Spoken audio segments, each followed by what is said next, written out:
Welcome back to Be Productive. For any of us in leadership and in business ownership, we're not going to achieve our goals without taking risk. Risk is part of the game, but let's be smart and let's make sure we're taking those calculated risks. So, I am going to be talking about some risk management solutions with my friend Greg Schaefer. So, Greg, welcome to the show. Happy to be here. You always bring so much value. And when I talk with you, I'm always just blown away because you really have so much experience, especially in the area of cybersecurity. And when we're talking about risk, we're opening ourselves up to risk in this area each and every day. So, talk to us, what are some of the most effective strategies, in managing, all these security risks that are out there? So to start by you have to start by understanding what the risks are. This is my favorite topic because information security at its core is risk management. So you have to identify the risks. And I know that that sounds kind of, well, that makes sense. It's kind of obvious. But the problem, though, is that you start identifying risks, but then you prioritize risks. And if you prioritize them all the same, everything prioritized means nothing's prioritized. Mm, yeah. So you have to understand in order to find your risk, you have to understand where your information is. You have to understand where your assets are. This is why we talk about asset management. And then you need to start thinking about what the threats are to the information. And one simple example of this is what we're, for example, what we're doing to reduce threat would be your office has some computers in it, and the computers have information on there, critical and confidential information of your customers. And you need to protect that, obviously, but you know that you've done your things that you need to do. You have antivirus or endpoint protection, what we call it now, on your machines. You have a firewall. You have all these things in place for making sure that they're all up to date. That's great. So you've reduced the risk somewhat.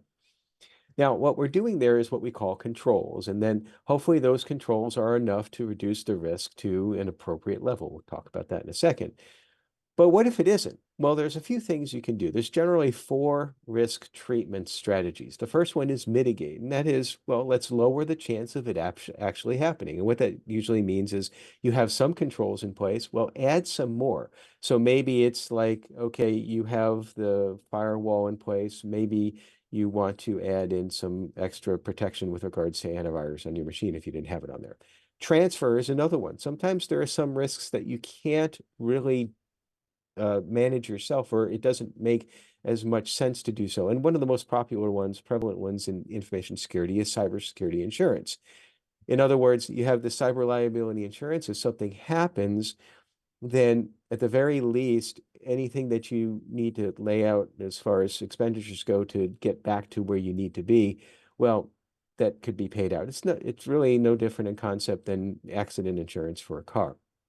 Now, you don't want insurance to be a replacement for doing the right things, just like you don't look at having driver's insurance as an excuse to drive recklessly. It's not the Right. point. It's there just in case. And then number three is you accept it. It's like sometimes we accept risk. Accepting risk is a valid business thing to do. I mean, business runs on risk. You have to take risks.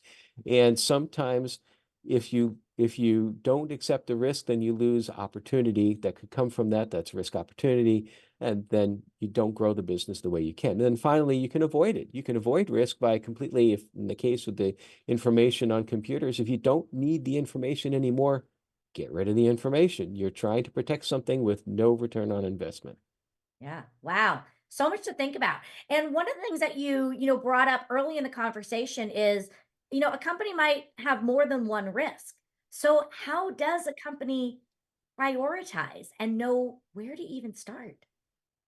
We use what we call a risk register, and it's really kind of a fancy name for a spreadsheet. And within the spreadsheet, we lists the risks that we have identified and we continue to identify over time. I always recommend it's not a static once a year thing you do. If you come across a risk, put it on the register and then figure out the magnitude of that risk. And typically, the way we do that in industry is we look at what we call the likelihood of something happening and then the impact if that thing did happen. And a very simple scoring system would be that from 1 to 3, a low risk would be, or a low likelihood would be 1, and a low impact would be 1. a high impact or high likelihood would be 3. You multiply those numbers together, you come out with a number between 1 and 9. So you do that for each one of your risks, and that then gives you at least a numerical value of where your risks are, and then you can start prioritizing by that numerical value. Now, I want to emphasize, though, this is not quantitative risk analysis here. They are numbers, but they're not measuring anything. They're just a representation, a tool, if you will, of the subject matter's expert on evaluating the risk and to give really the C-suite and the board of directors, executive management, an idea of where to prioritize those risks. Love it. That's fantastic. Now, I want to talk about technology a little bit because, as with everything, there's the blessing and the curse. We are having a lot of these problems because of technology, and technology is also going to help us to fight some of these problems so we can again take the good kinds of risks that were out there. So, as an expert in this field, talk to us a little bit about what you feel the role of technology plays in risk management. Well, one of the roles is to help to understand and identify risks, and a prevalent one is vulnerability management, vulnerability testing. And what that means is whether it be looking at your network from the internet side or looking at your internal network, it just involves one computer going out and probing other computers to see if there are any holes that it can exploit. We call them vulnerabilities that they can exploit. And what that does is that it helps to form a check on another control. So we talked about making sure your computers are up to date as far as patches go. Well, if for some reason that doesn't happen, a vulnerability scan can then find out whether or not that the patches have been actually kept up to date. So you might actually find out that your process for keeping controls in place may not be effective. And then another way that technology can help out is in tracking these risks. We talked about the simple spreadsheet for the risk register, but many businesses, including several small businesses we work with, they use a system called a governance, risk, and compliance system, or GRC is what we refer to it as. And what this does is, because there's always this interrelation between different areas of risk management, you have your controls, you have your risks, you have your regulations that you have to be compliant with. And if you have these all tracking in different spreadsheets, it's hard to understand how one relates to the other. A GRC system helps to bring those relationships together to basically give you more tools, more information on how to manage your risk. But in the end, it's important to understand the subjective nature of risk management. It's more of an art, really, than a skill. You're always going to need that human intervention. I mean, technology will help, but it won't replace that. Absolutely.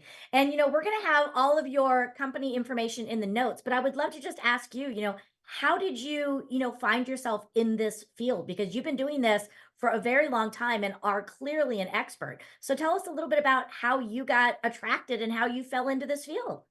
I fell into it by accident, really.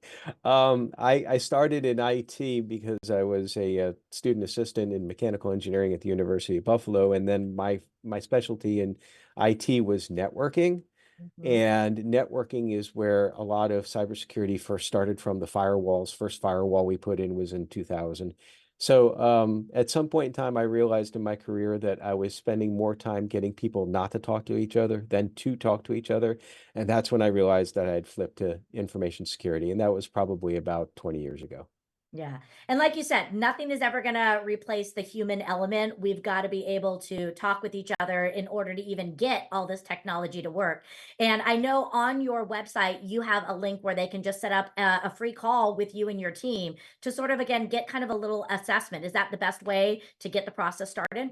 Sure, just go to www.vcsalservices.com. You don't even need really the www. But we get into the habit of saying that Yeah. over like the decades. There should be a button on the top page, the front page that says book an appointment or schedule some time, and just click on that. And if you have a question with regards to virtual CISO services, or if you just have a cybersecurity question, I'm happy to answer. Awesome. Love it. Well, great. Thank you so much for being here again and sharing your expertise with us. And for all of you out there, really look at the technology you're using, making sure risk is part of the game. We want you to embrace risk and also make sure that you are doing it in a smart and productive way. So get yourself connected with an expert like Greg and make sure that you are taking those calculated risks so that you can grow and scale the right way. Stay tuned because we'll be right back for more Be Productive.